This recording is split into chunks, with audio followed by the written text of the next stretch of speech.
Hey, what's up everyone?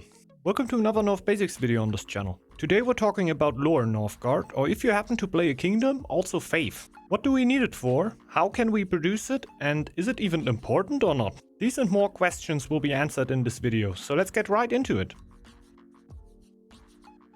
At first, let's talk about lore in general. It is not an essential resource like wood, food or gold, since you do not consume any of it and there's no inherent need to get it. It is also absolutely possible to win games without ever producing or picking a lore. In fact, I even did that when I started playing Northgard, seeing lore as a non-essential and rather put all of my resources into getting more gold as fast as possible for rush strategies. Lore was more of an eco strategy resource for me, what it definitely is too. But also aggro clans will actually benefit from their lore bonuses, and some of them are so strong that the whole clan strategy will circle around that one lore bonus. So even if your villagers won't start getting sick and your buildings don't start burning when you are not going for any lore, you will fall behind other players if you're not going for it. What makes lore a lot more essential to all clan strategies than it might seem on the first glance.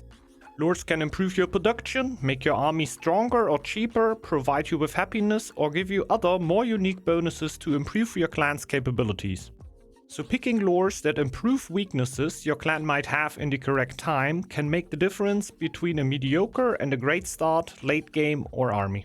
To gain lores, you will need to reach certain thresholds, which will, as soon as you pick a lore, deduct the amount of the threshold from your lore count and set a slightly higher one for the next lore.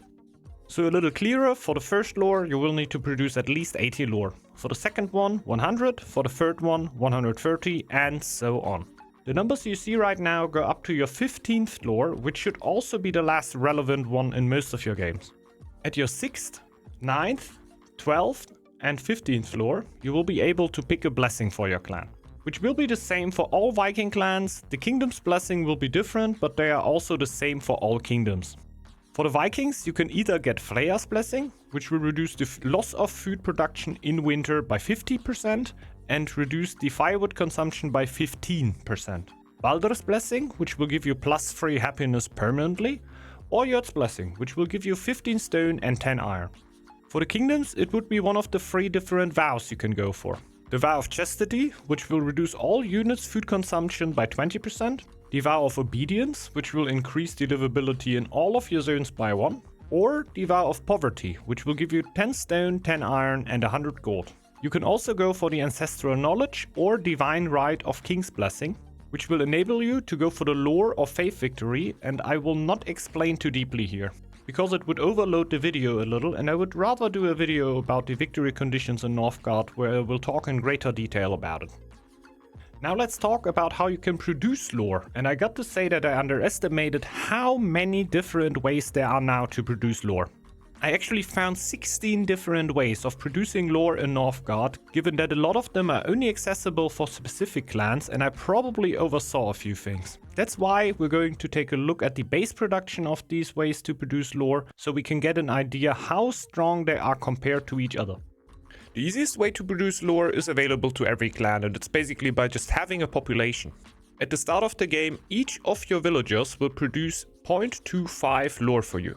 That will go up to the 10th villager, and your 11th villager will only give you around 0.1 lore. From this point on, the number will now get lower and lower, and your population lore will get less and less useful for you. So at some point you should find an active way to actually produce lore. So let's see which ways they are and how strong they are compared to each other.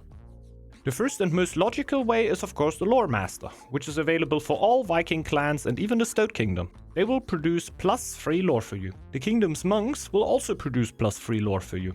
So they are basically Lore Masters that can also heal. Sailors for the Viking clans will have a base production of +0.8 lore, which isn't a lot but can certainly make a difference. Now let's look at the more clan specific ways to produce lore. The first one of which would be the Norns of the Owl clan, which will produce +3 lore at lore stones just as a lore master would. The Raven scouts and sailors that are currently scouting will produce +2 lore for you. Will they be affected by the ranger's lore and get a 50% bonus? Yes, it's huge. Menders of the Boar clan will produce 1.5 lore for you when they are not currently healing.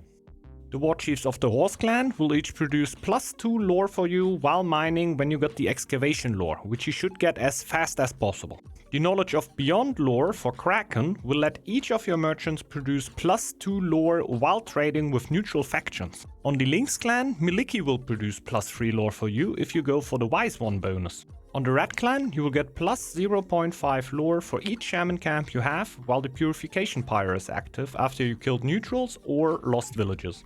And the Fish Soup of the Squirrel clan can give a +4, +7 or +10 lore bonus depending on the level of the meal, and will also give a roughly 50% of that bonus over to its teammates if it was a shared meal. A few honorable mentions would be the Scorched Earth for the Snake clan, the Boar Skin of the Hound clan, the Warcraft lore of the Ox clan, and the Chanson de Guest lore for the Lion clan, which are all hard to compare to the classic lore production, but are all very legit and strong ways to require lore. If you would ask me what I think is the strongest way to produce lore, I would absolutely say the Raven Scouts. Since after the Rangers lore, your scouts will not consume any food anymore and produce +3 lore just like a lore master. That seems broken to me, and if you ask me, this might be one of the few things in this video which I wouldn't expect being around in the same form in the next year, while you can of course never know. But with this, I want to come to the end of the video here. I hope this video could help you to get a better idea on how the lore system in Northgard works and how the different ways of producing lore compare to each other. If you enjoyed this Northbasics, please leave a like if you want to see more content like this on the channel, and I hope to see you on the next one. Bye bye.